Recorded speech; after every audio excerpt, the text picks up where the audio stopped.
अभी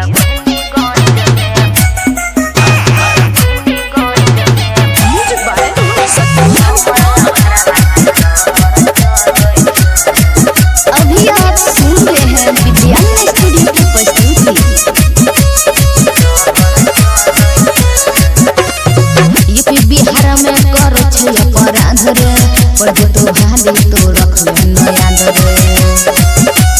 हे रे यूपी बिहार में करो छे अपराध रे, पर जे तो भाले तो रख ले नया रे। रखना चाहिए सब नाल ही गोले दो पहाड़ चलै छे। तेरा बहनी गंज में हमर लभरवा के लहर चलै छे। तेरा बहनी गंज में हमर लभरवा के लहर करत खूब प्यार होय रे। पूरा शहर में चलै चेहरा ओकर सारा आम होय रे।